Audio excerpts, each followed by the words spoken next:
Hello and welcome to Insight, everyone. I'm Nnamdi Odipo. And I'm Elizabeth Omori. Thank you for joining us. This week we'll tackle the great skills versus degree debate with the Executive Secretary, National Board for Technical Education, Professor Idris Bugaje, speaking on how the skills economy is redefining employability. Then we get practical with Dr. Valentino Evans, business management consultant, who will break down the crucial factors that determine why small businesses fail or succeed in our complex market. We'll also be exploring disruptive technologies and examine how youths within the African continent and Nigerian youths are leveraging these innovative tools to drive self-reliance, development of the continent. And our guest, Luxolo Rubush, Group Managing Director, Adapt IT Education, would be our guest. Whatever the issues are, the National Assembly is constitutionally empowered to scrutinize. However complex or intricate. We have involved all the academia, the members of the academia. We have involved the academies. Be it government policies or in fact any issue of public concern, Our job is to help you gain clarity and make sense of it all. This is not really healthy for our democracy. There's a lot of agreements in terms of who has been in power longest and who becomes the governor of the state. It's also in the quality of food being consumed. After all, perception is insight. and gaining understanding is also getting insight.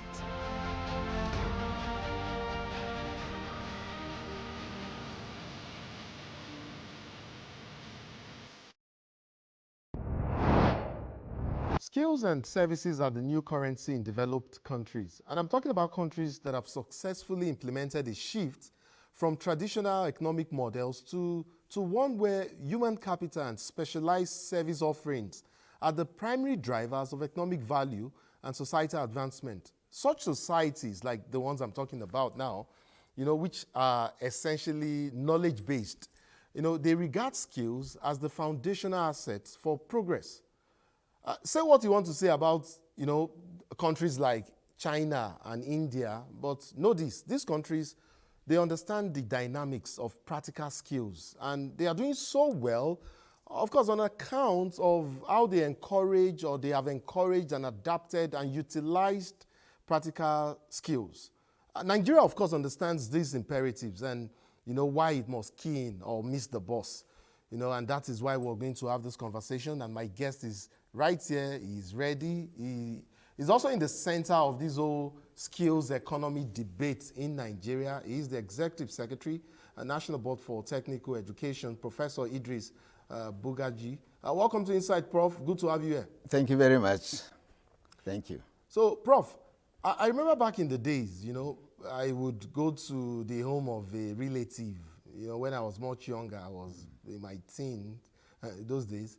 And then I would see where they hung a frame of university degrees on the wall, perhaps in their living rooms. Then it used to be, they would proudly display it there, on their walls. It used to be a thing of pride. Yeah. Then they would say that the university degree is the ultimate ticket, the ultimate ticket to, or rather, ultimate ticket to getting automatic employment or guaranteed ticket to a white-collar job. Definitely used to boost, their social respect. But now, we are in an era where we have a staggering number of graduates with university qualifications and degrees, but that degrees that the economy no longer values in the same way it used to in the past. Prof, do clarify something for us. What exactly does it mean when experts like yourself say skills and services are the new currency of the world, and why it is that majority of Nigerian youths will need to key in, otherwise they may not just be able to make a living in today's complex society? Why is that so? Well, surely today the global currency of labor is skills. There is a paradigm shift. There is a shift away from preponderance of degrees to what people can deliver with their hands. That's so too much book does not take you anywhere. It doesn't take you anywhere. We have done it for a very long time. It has taken us nowhere. So the whole economy is now geared towards skills development, and that's why Nigeria must key in. Many countries are using skills not only to give employment to young people, but they are using skills even to earn foreign exchange. Bangladesh exports nothing less than 11.5 million skilled workers to the world. They earn over $30 billion annually. These are facts. Yes, these are facts. You can clarify them. And India, exports over 50 million, young people across the world, including Nigeria. And so the whole world is changing towards, the education systems are being reviewed from the paper qualification of the past to skills. And the earlier Nigeria, moves away from that old method to this new paradigm, the better. We have to refocus our system so that we can deliver on skills. Somebody finishes secondary school without any skills. That's why he roams about. Somebody finishes a university or polytechnic with the diploma or with the degree, but without hands-on skills, he will go nowhere. But if he has skills, he doesn't even need to look for employment. He can create employment himself. He can create an enterprise. He can employ other people. So this is the new trend globally. And our system must therefore be rejigged and refocused so that we can deliver on skills throughout our educational system. This is the only way we can make education functional. We have gotten it in the policy, functional education, but in the past several decades, our educational system has never been functional. It's only when you imbibe skills training that your educational system can become functional. You've just talked about the situation we have with our curriculum, or too much theory, or how theoretized our educational system is. But besides that issue of the curriculum, in terms, how much so in terms of impact are we seeing currently with the current drive for vocational, technical, and digital skills programs in Nigeria, even including some of the initiatives that the federal government is driving, like the 3 million technical talents. That's the one they call the 3MTs. I know these are also issues that MBT is involved in. How much so are we seeing in terms of impact? Are we seeing a drive or a shift towards technical, vocational, and digital skills in Nigeria? Yes, in the last 2 years, there has been a major shift. I think the new federal government is refocusing on TVET and skills training. Not only the Federal Ministry of Education's new TVET initiative, but the Ministry of Labor, the Ministry of Communications, the other ministries, Housing, Federal Ministry of Housing, etc., are rolling out, skills training programs, for Nigerian youth. We have a very vibrant youth population in this country. Indeed. 75% of Nigerians are below the age of 35. No country has this kind of, statistics of high, numbers of young people. And a lot of them really are unemployed. You can count them in tens of millions that are unemployed. Many of them have degrees and diplomas, but unfortunately they don't have the requisite skills. So that's why the new initiative, the new TVET initiative, and the 3 MTTs, etc., they are meant to take up this crop of graduates, give them skills training for about 6 months or 1 year, then prepare them for industry. Because we have industries in Nigeria that are looking for skilled labor. Go to the oil and gas industry, the underwater welding. We are bringing Filipinos, we are bringing Indonesians to do underwater welding, while the young people can be trained, Nigerians can be trained. Go to construction science in Abuja, a lot of the finishing, POP, tiling, etc., is being done by people from Benin and Togo. I mean, these are jobs that can be carried out by young Nigerians once they are properly trained. So there are, in the area of ICT, there's a huge gap there. And if Nigeria can really empower young people with ICT skills, we can fill millions of gaps that are available globally. India, South Africa, Kenya are leveraging on that. 50% of call center operations are being run in India. Global numbers, are being run in India. Nigeria is the largest country in Africa. We should be able to take a large chunk of that. But we are not, empowering the youth with the relevant skills. So this is what these programs are meant to do. The new TVET initiative of the Federal Ministry of Education has already been launched. Yes. 1.3 million Nigerians have already registered. 960 have been properly accredited. And I think about last week, the Honourable Minister has, rolled it out, small numbers, 58,000 to start with. But more are coming on the way. because we don't want to start in a big way and we get problems. So we are starting in a smaller way, but the numbers will grow into millions. So this is the way to empower young people with skills so that we can meet local demands and we can also export labor to the world and we can earn foreign exchange. So I was totally right when I said in my introductory part that your strategic position, yes, as MBTE, is right in the center of this whole skills, economy debate. But now you've alluded or made allusions to several things that have been done. I'd like for you to speak more specifically. How does all of this specifically impact MBTE's core strategy in terms of interventions in closing this skills gap? Let's say I want to know what single most significant tangible intervention your board is currently driving to ensure that every graduate, whether from a polytechnic, whether from a monotechnic or a college, technical college, leaves not just with a certificate, but with a market-ready, hands-on skills, that employers would find attractive and willingly, readily embrace. What would you say to that? Well, MBTE has been on this for the past several years. 2 years ago, we launched what we call the MSQ policy, Mandatory Skills Qualification Policy, whereby every diploma holder or HND holder will not graduate until he brings a Nigerian Skills Qualification Certificate of a one skill that he has passion for. Okay. He may be doing public administration. If he has passion for tiling, we'll accept it. He will go and get training in tiling. He will get certified with an NSQ, Nigerian Skills Qualification Certificate. Okay. And with that, it is like it's finally a project. Without that skills qualification, he will not graduate, as an ND or HND holder. This is a policy we have introduced. From last year, many polytechnics have already started rolling it out, but we understand there are limitations in terms of spaces, in terms of facilities for the skills training. So we have allowed, polytechnics to introduce it at schools and college level gradually. But in the next 4 years or so, we expect every graduate. Do you not intend to enter into some collaboration with the private sector, not just government, to try to close that gap as well? Surely we can't do skills training without the private sector, because the assessment of the skills is not done in the workshop. It's not done in the polytechnic laboratory. You have to take them to a live site where that kind of skill is being, facilitated. True. Either a live construction site, or you take them to an automobile mechanic village, or you take them to an industry where production is going on. That's why you allow them to operate machines, and then you come and do assessment of their competencies. And that way you can now give them certification. So collaboration with industry is very critical.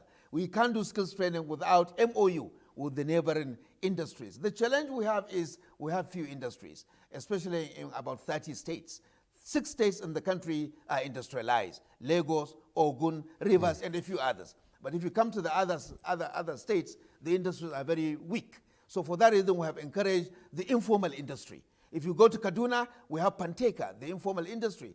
Abuja, you have the Apple Mechanic Village. If you go to Aba, you have Araria Market. In Ikeja, even though Lagos is industrialized, you have in Ikeja the computer village. These are informal industries that we have now recognized, and now we are involving them in the skills training so that young people, after the practicals in their workshops in the polytechnics, can go there to add more, to their hands-on capabilities. So we are already rolling out this policy, and we are appealing to colleges of education and universities to adopt this policy.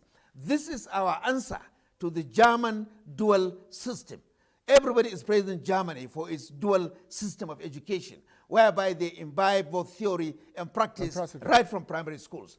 China is also doing it in a very superb way. So this is our answer, whereby students will now graduate with dual certificates, national diploma and a skills qualification certificate. I mean, I can't stress enough how germane this is to our progress as a nation, because of course, look at all of the examples that you've mentioned. And Prof, let me also take you up on something equally germane, and that's, the imperatives for continuous learning. Yeah. Knowing that even in terms of what we're talking about, you and I, we know that the value of skills in itself depreciates over time. Yeah, sure. So that, even as job markets, and they evolve or they depreciate as job market demands evolve over time. So how proactive and responsive must we be, both at individual level and as a society as well, in terms of investing in long life or lifelong learning and upskilling, so that we don't get dumped or regress into the dustbin of history as jobs evolve or skills evolve. We are stuck in the past. Yeah, the skills ecosystem is very dynamic. It's never static. Skills are changing sometimes by the day. If you go to ICT, every week, every month, new skills are being evolved. New applications are being developed. If you go to welding, if you go to fabrication and other construction skills, almost every year you find new skills being evolved. So we are up to the task. We are always trying to upgrade and update our curricula. We are trying to also develop, upgrade the occupational standards, which are the items we use in, skills training. So we are up to the task. We are doing our best to improve on those. And we are also calling on government to invest more, because some of the machineries that you find in workshops are very archaic. Lathe machines that were used in the past century, are no longer relevant in this century. True. You use CNC machines so that you can do precision fabrication. You can do cutting and lathe and whatever with precision. So we need to invest more into TVET. Governments must, bring in more investment. Private sector also must come in to support training institutions. Because when we train these students, they will end up in industries. So industries need to partner with us so that institutions in their environment can be properly equipped with modern facilities, modern equipment, so that we can deliver state-of-the-art training. With this, we can even have qualifications that will be recognized globally. But when we continue to use 20th century equipment, we cannot deliver on global standards. True. So I'm appealing to government, I'm appealing to private sector to join hands with TVET institutions so that we can upgrade equipment and facilities to deliver up-to-date training for young Nigerians. Prof, since we're on the subject of training, but not to digress entirely from the key issue, yes. I wonder where we are as regards the perceived inequality between the HND and bachelor's degrees. I know, Prof, you're chuckling. I know some work is being done. Yes. There are ongoing efforts to redress the situation. Yes.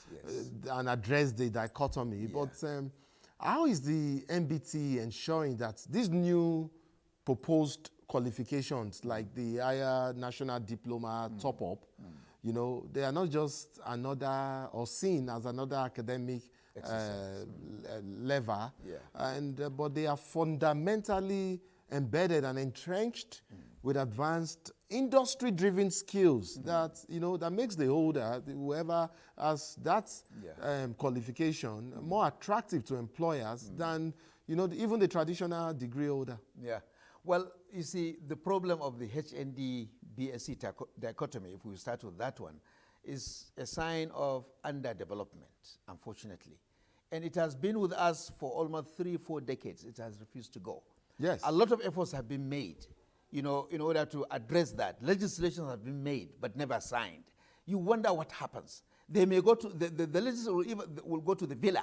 But at the end of the day, even in the last regime, up to the end of the last regime, there was a piece of legislation. They got to the National Assembly. But it will end up nowhere.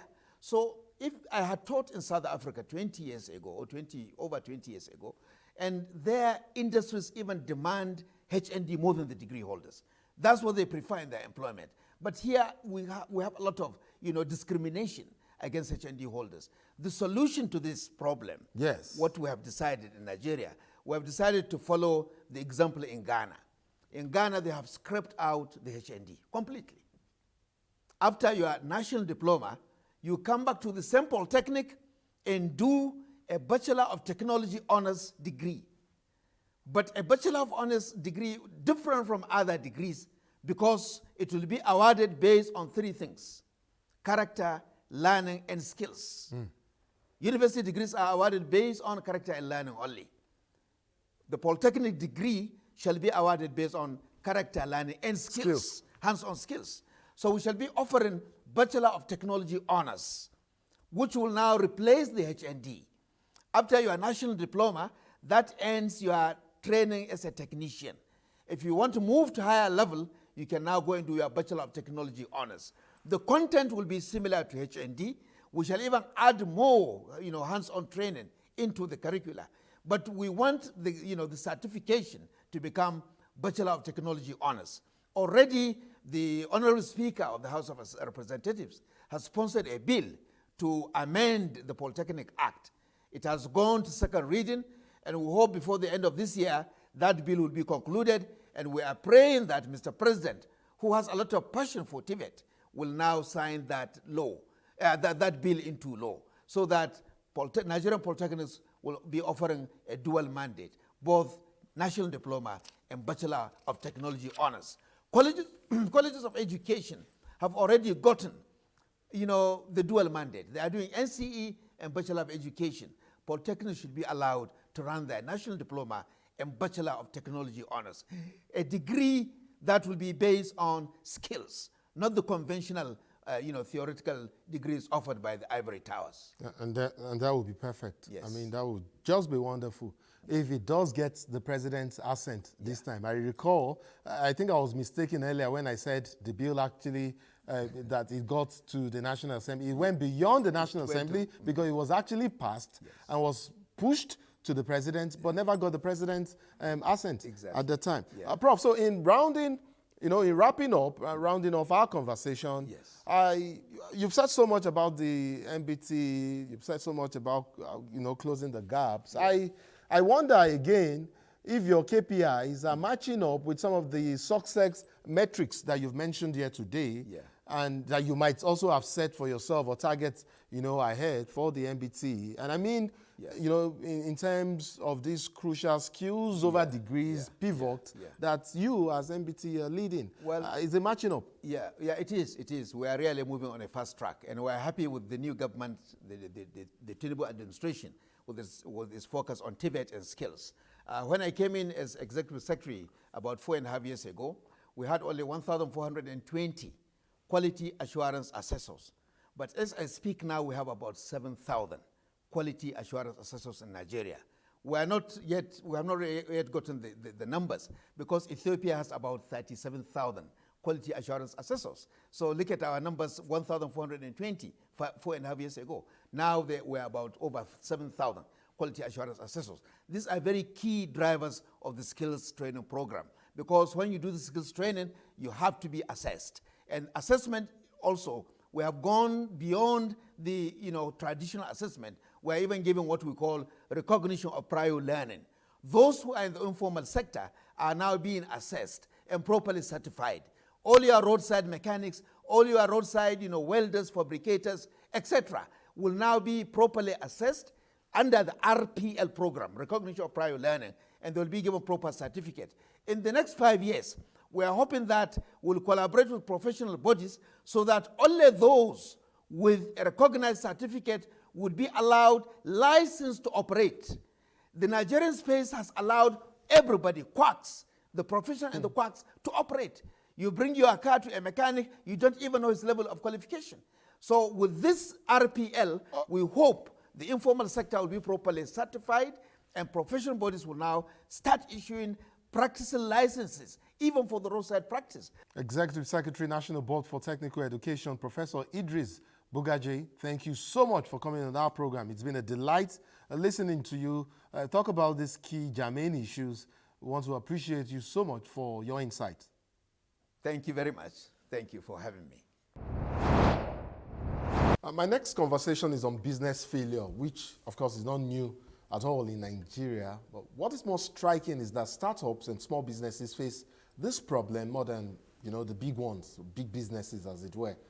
And so we're engaging a business management consultant for the purpose of gaining some insight into how small and medium-scale businesses can succeed and not become victims of failed businesses. My guest is Dr. Valentino Evans, a management consultant, executive coach, and leadership expert. He's also the managing director and chief executive officer of Black Belt Global Consulting. and is there to help us, clear up some gray areas as regards these issues. Welcome to Inside, Dr. Evans. Thank you for having me. There are definitely, and I came across lots of them in my research for this conversation, reasons why MSMEs, generally fail, but particularly in Nigeria. I heard at least 50% of these small businesses that they collapse in the first year of establishment, and nearly 80% of them fail within 5 years into their operations. I find, this, and of course, one other reason quite intriguing and germane, and that is that businesses or some businesses do not even know their market, do not even understand their value or the value of the services and products that they have to offer before they even establish an open shop. I would think that is the core foundation of any business. I mean, upon establishment or even before establishment, I beg your pardon. So I understand a bit about what business development service providers do. But I wonder if beyond creating business plans whether for prospective or existing businesses, how business support systems, generally and truly equip entrepreneurs to get a good sense or better understand the nuanced needs of the Nigerian consumer, and also subsequently help them effectively couch their messaging for them to be able to communicate whatever unique value that they have for the market. Well, it's remarkable it's alarming actually if you look at the number of businesses that do fail right from the startup, from 1 year of inception into 5 years. It's really alarming. And most of them do not take cognizance of the fact that there are certain things which must be your non-negotiables or things that must be foundational to starting businesses that you must pay attention to. A lot of them do not even know it. And before you even start a business, like you said, you need to pay attention to what their minimum viable product is. That is their MVP. It's very important that you get to know that. Does that also translate to their unique selling point? Yes, it might initially translate to their unique selling point because put your best foot forward is what is being said. So if you actually from the onset know your whys, you're coming into business, that will ultimately dovetail into the fact that you will be solving a problem. Business in itself is solving a problem. You are meeting a certain need in your community, in your locality, in your nation at large.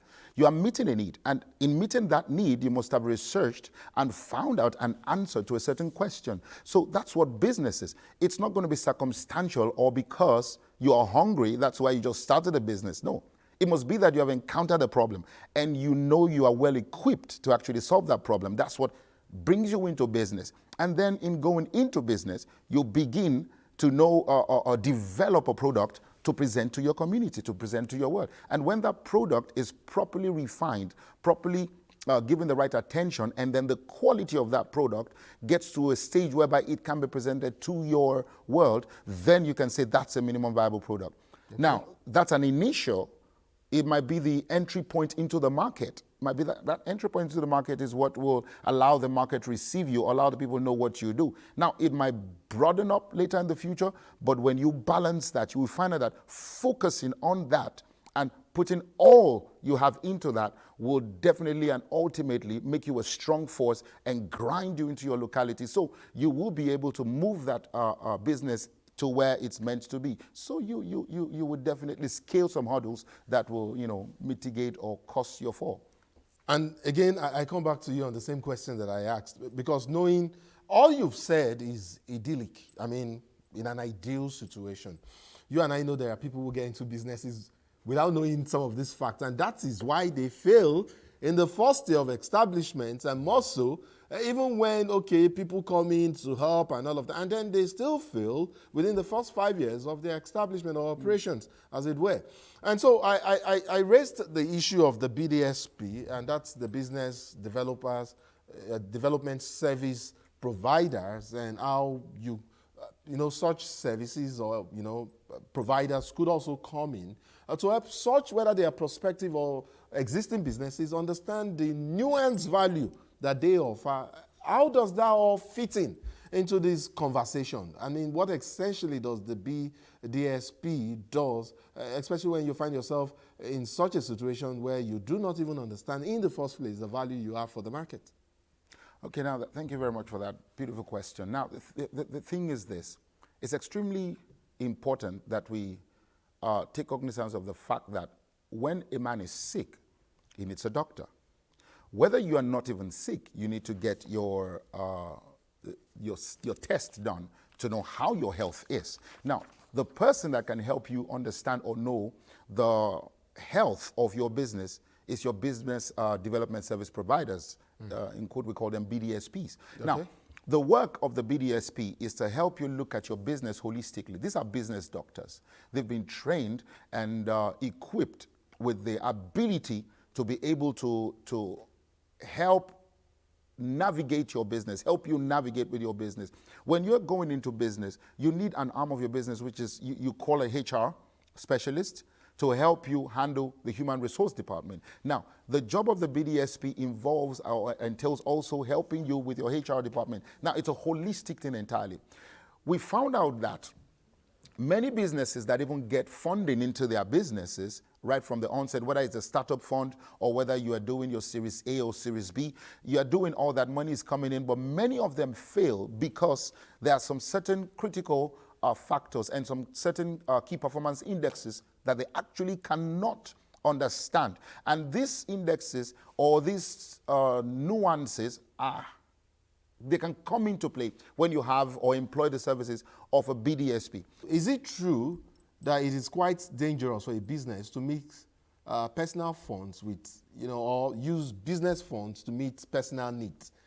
I would think that the whole essence for me running a business is so that I can address my personal needs.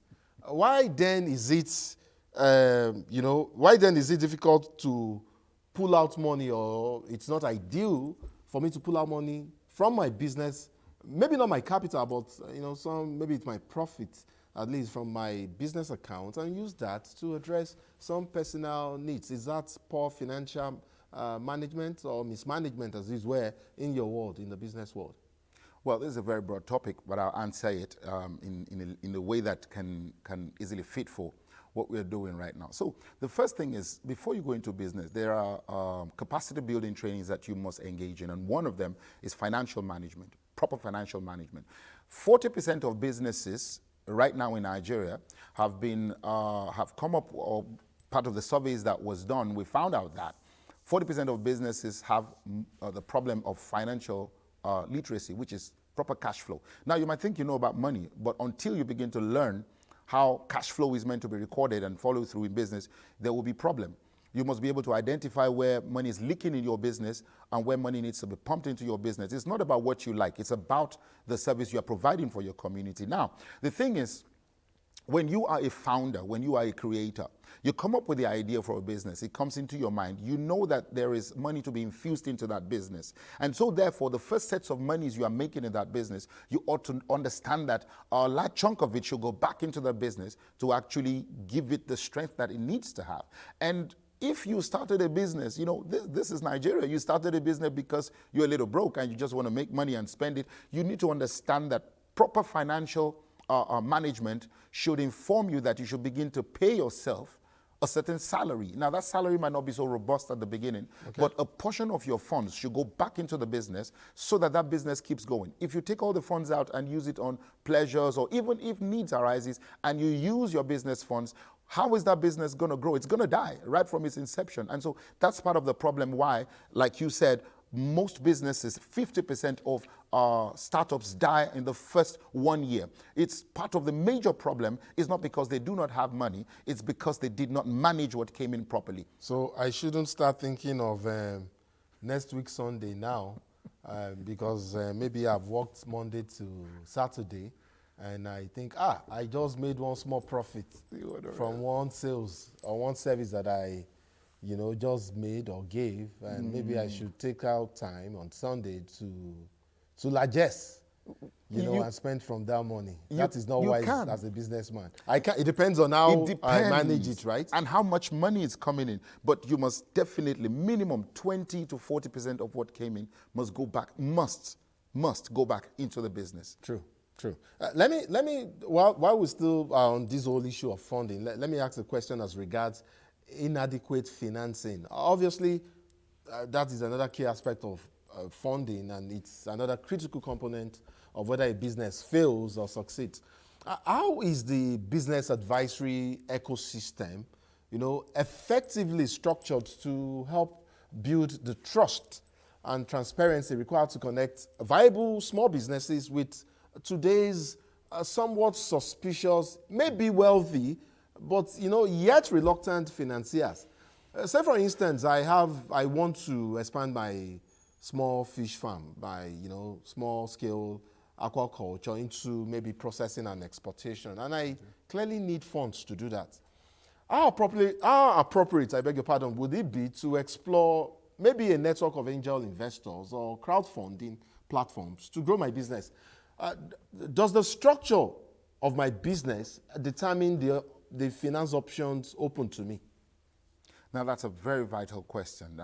When it comes to financing or funding businesses, especially in this part of the world, Nigeria here, we must understand that there is a critical thing there. There are things you must meet. There are criteria that you have to meet before an angel investor or a bank or whatever institution is ready to, options you have on the table.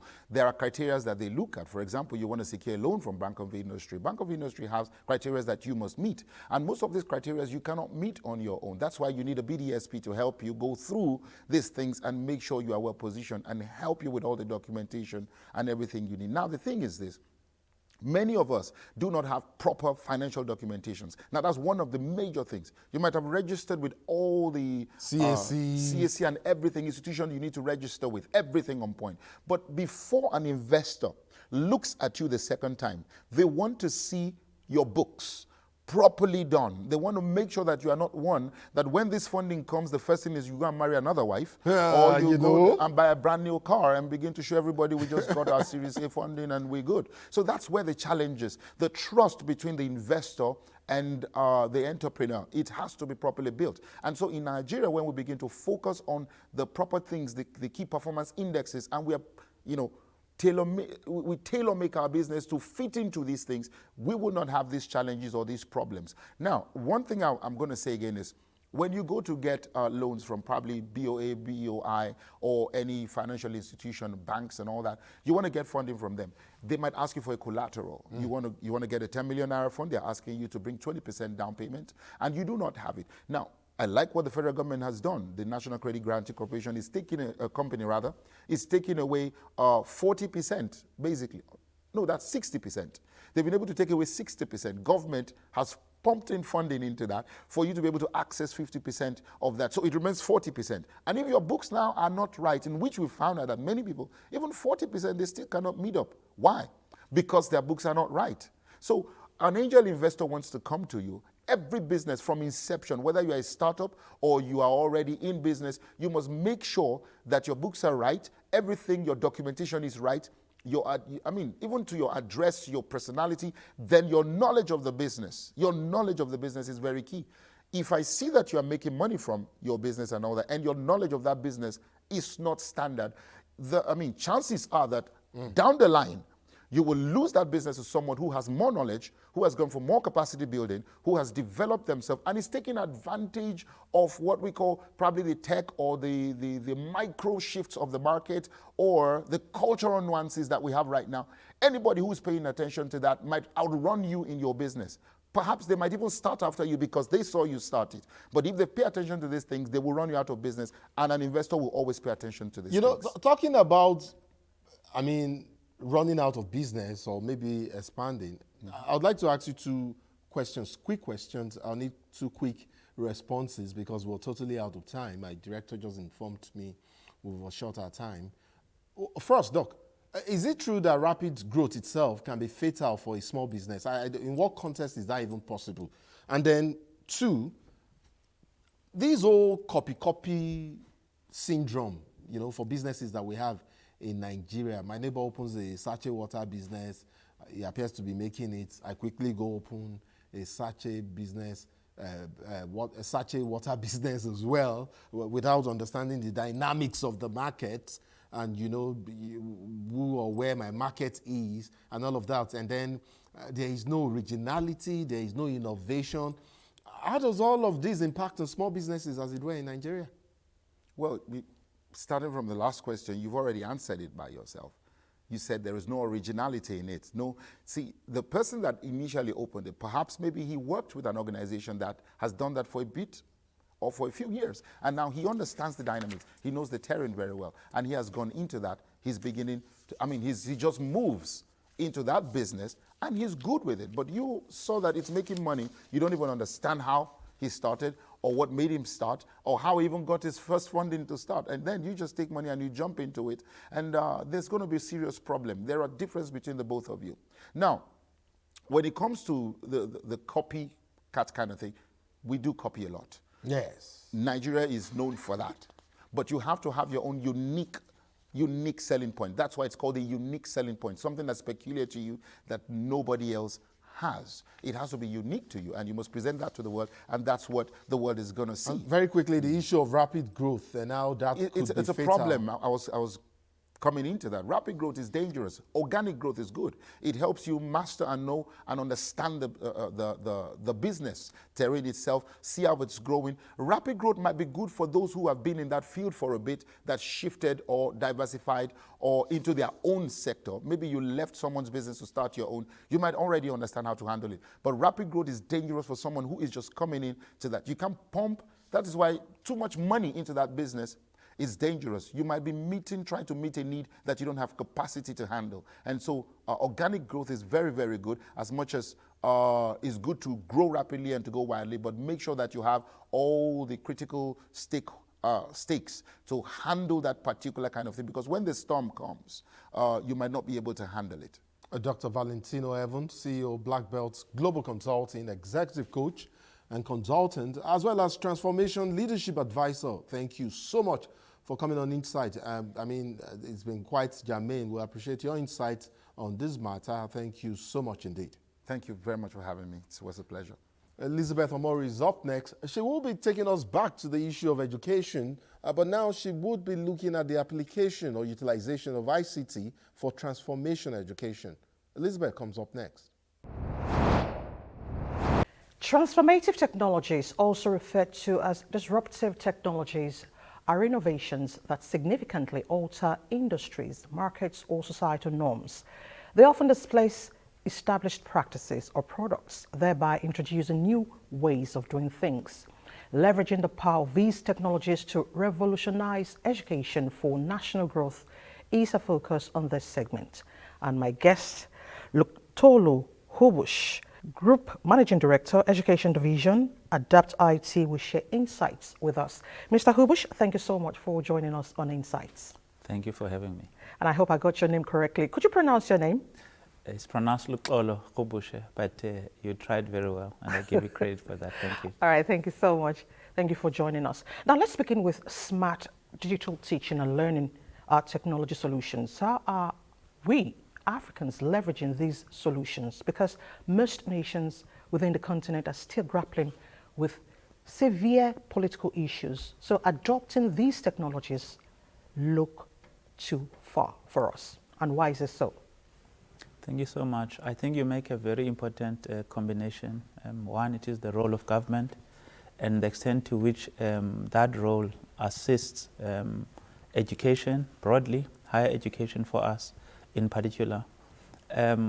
We have seen and we know that on the African continent, interestingly, where most of the money does go, it goes to, amongst others, education. And that will typically refer to basic education. And we have seen a focus on that also trickling into higher education. And the key consideration, firstly, is how to widen the net to bring as many of these young people into the education space. The second challenge that governments do have is ensuring that those that enter education remain in education and they are able to graduate. The other element of that, coming to answer your question, is that those that graduate, they then begin to have a challenge of finding employment that can sustain themselves. So that's the first broad challenge that I think the state has. Linked with that also, it is the cost of education, particularly higher education. So questions of efficiency then begin to come to effect and begin to really have a weight in terms of the decisions on the allocation of resources for the state.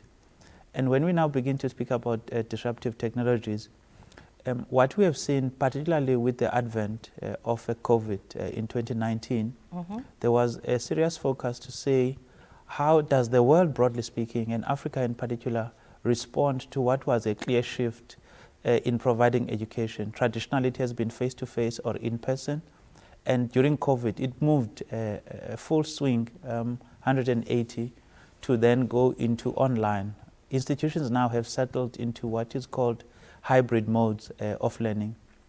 That has brought challenges, but it has also brought a number of opportunities into the sector. And I must say that Africa, in fact, has got very deep penetration of digital teaching and learning technologies. Okay, let me come in then. Yes. And now, with digital transformation accelerating changes across Africa, how is technology fostering innovative learning approaches, particularly emerging markets like, let's say, for example, West Africa? Yes. Like you mentioned, tertiary students in tertiary institutions are still having these issues because by the time they leave school, accessing these technologies is a problem. Yes. If one looks at the key epochs within an institution of higher learning, the first one is about how do you enable access, and I'm now underlying that with education, with technology. Okay. So the first key aspect is how do you provide access for students.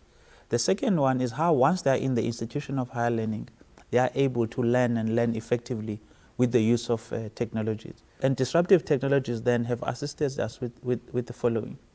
The first is that you have got portals, and now these are also available via mobile devices, where students themselves can apply online.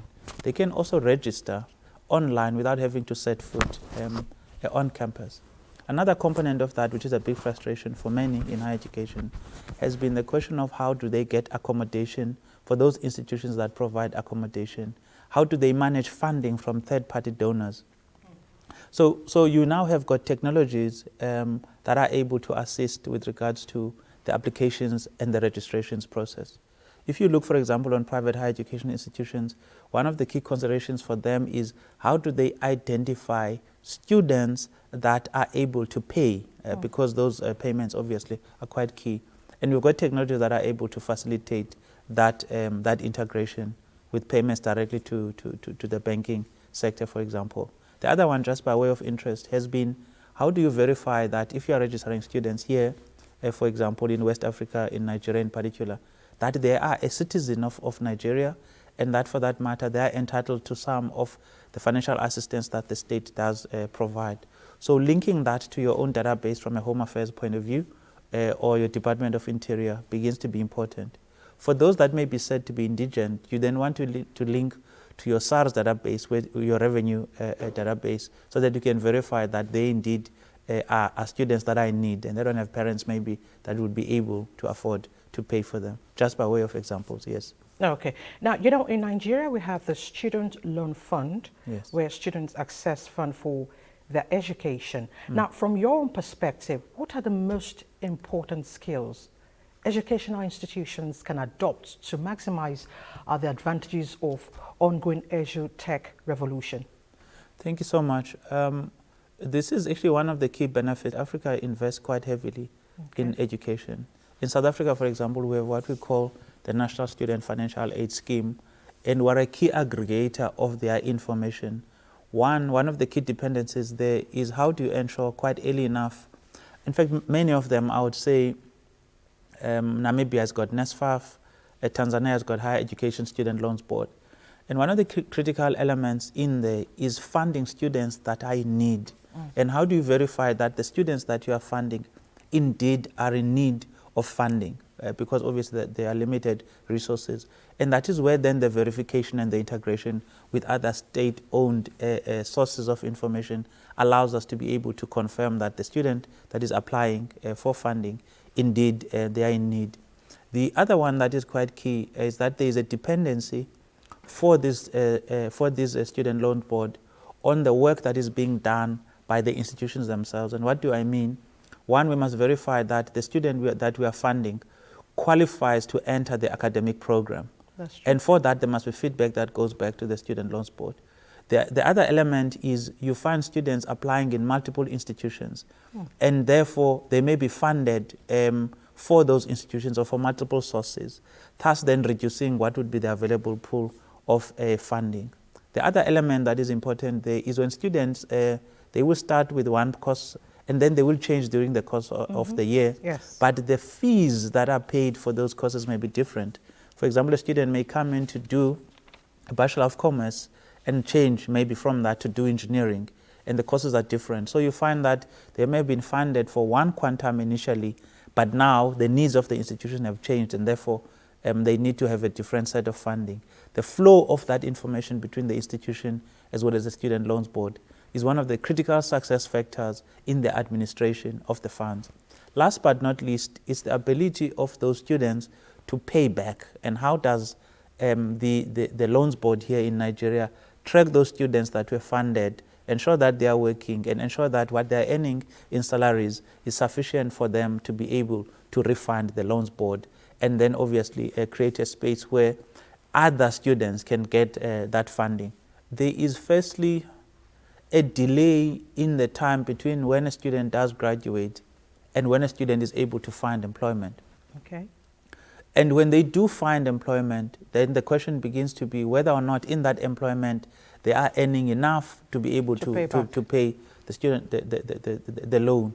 And what also then happens in reality is that a lot of these young people, by the time they get employment, so between graduation, let's say employment, the student sits for a year, maybe 2 years, they actually owe not only the Student Loans Board, but they've got debt owing to a number of other areas. For example, they would have needed to survive in terms of having a place to stay. Many of them, they have to leave their original homes and go into cities to try and find work. All of that adds up on their own cost. And by the time they find employment, they must still take care of the most basic needs before they can pay back to the Student Loans Board. So that's the very first challenge. Then the second one that they have to contend with is that now they must start to pay back. But how does the Loans Board track and keep track of those that are earning enough so that they can pay them? But also you don't want to snuff out the ability of the student to survive because now they have to pay what would be an onerous amount of money back to the Loans Board. And many of us, I'm happy to say, we have what some call black tax, but essentially because we live in a communal arrangement, we would have been assisted by a sibling or two to go through to an institution of higher learning. And once we graduate, there's an expectation that we are going to assist other members of the family. Of course. So the payment back on the Student Loans Board is balanced against other needs and obligations that a student does have. But from a government point of view, the ability to track those students and determine what the threshold is for them to be able to pay back. Okay. Yes. Yes. In what ways would you be helping our tertiary institutions and their TVETs develop robust and sustainable digital learning infrastructure? Yes, the first thing that we've done just on that, we have said we have got a collaboration model. Okay. And that collaboration model first looks at what IP may have been developed by a certain institution that we're able to scale. Number two, we've looked at how do we co-create solutions with institutions. Then when it comes to digital teaching and learning in particular, that digital teaching and learning is critical for purposes of how do we get a student to be appropriately accommodated and registered. I'll give you a sense in terms of what our system does have. Most of the automation that is required in institutions of higher learning, it rests on what we call the academic structure. And that academic structure essentially is a replication of the prospectus that an institution has. And linked with that, it is, for example, the rules for promotion. It is the weighting that is required. And we're able to automate that such that a student can move from 1 year on to the next year. Okay. Also to help in terms of identifying those that are eligible to graduate. And obviously, and you'll see that there's a big impact in terms of certain vocations because you can actually use now artificial intelligence to mark a paper. A task that used to take days or even Weeks, hours can be done in a matter of minutes because there is an application of artificial intelligence. Another big element has been the extent to which learning itself is aided by these technologies. And here I'm just talking about artificial intelligence. Another one maybe I may cite with the time that we have is what is now called agentic AI. And what it does do in particular is that you don't have to be a computer science graduate to be able to develop programs or code. Perhaps one that is also worth mentioning in the space that we are in is how to authenticate documents. And there's technology now where you can see the QR codes in terms of giving access to venues, verifying documents, that are also quite key in the process of applying these FIR technologies. The other challenge that we have seen is that a lot of young people study and graduate with a piece of paper, but with no core skill and concrete skill. And to that extent, I would encourage very much entrepreneurial approaches, partnerships with corporates that are here, so that in those internships, young people can begin to learn how to create proper solutions that in themselves they can use. And we've seen some very interesting businesses, even within institutions of higher learning by younger people, who have been able to blend those two schools of thought. Thanks. Luktolo Hubush, Group Managing Director, Education Division, Adapt IT. I want to thank you so much for joining us on Insight, and thank you for enlightening us. Thank you very much. Thank you for having me. I truly appreciate it, and I've had a wonderful time here in Nigeria. Thank you. Thank you so much. All right. And that's it on this episode of Inside. Do join us same time next week for more on the program. My name is Nnamdi Adigbo. And I'm Elizabeth Omori. We'll see you next week. Bye for now.